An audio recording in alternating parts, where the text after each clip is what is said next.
historians. I'm your honorary Disney historian, Mark, over here, and I've got a very special guest to introduce you to today, Mr. Lee Hoover. Hi, I'm Lee Hoover in Marceline, Missouri, and I'm lucky enough to be the current care holder for the remnants of the Midget Autopia ride in Marceline, Missouri. Unfortunately, I did not live in Marceline during the years that the ride was operational. It was operational from 1966 to 1971, a period of about 11 years, and to my deep regret, I didn't live in Marceline at that time. So if you go down Main Street, USA, which is also Kansas Avenue, you go all the way through town, you'll get out to the parks where our ball fields and things are, and our new swimming pool, and to the south of the swimming pool, you can still see the loading bay. Unlike the regular Autopias, the Midget Autopia was an electric-powered ride. The steering wheels also did not work, so there was a rail that went down the center of the track. On either side of that rail would have been AC power controlled by the ride operator. There would have been brushes underneath the nose of the car that picked up that alternating current power off of that rail and provided it to the car, where it first went through a transformer.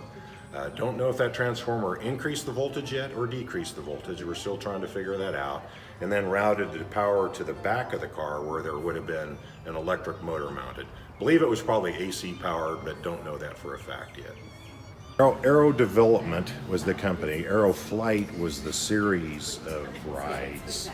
And I think at one time, I got the impression there was like 10 or 11 of this exact series out there. Now, it might have had a different body style, but the one on the ride that has ended up at Idlewild as Ricky's Racer, it has the exact same body style. So most of the parts on this car are custom. However, they did use some parts that were commercially available at the time. The particular hood ornament that you see on this car is actually from a Tri-5 Chevy hood.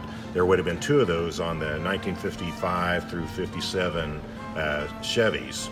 Also, the headlights here, these are actually the running lights of a 1956 Pontiac. 1 year only. Very hard to find these because these were the running lights for just 1956 for the Pontiac.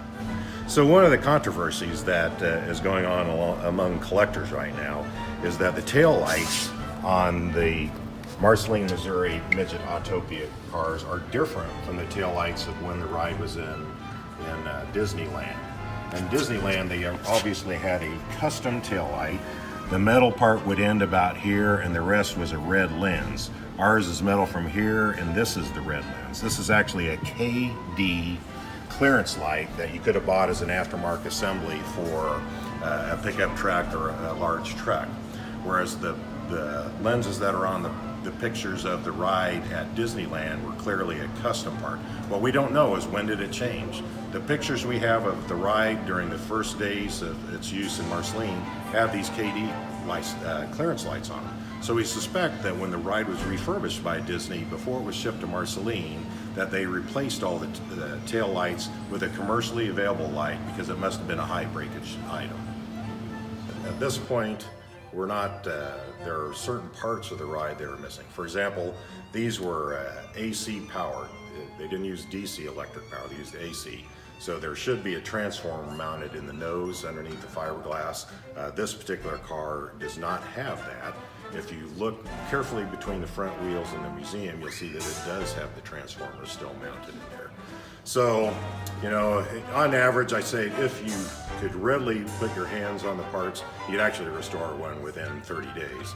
The problem is that we're missing lots of custom parts that we'll have to have a foundry make new steering wheels, the winged knockoffs on the wheels, those would have to be cast at a foundry.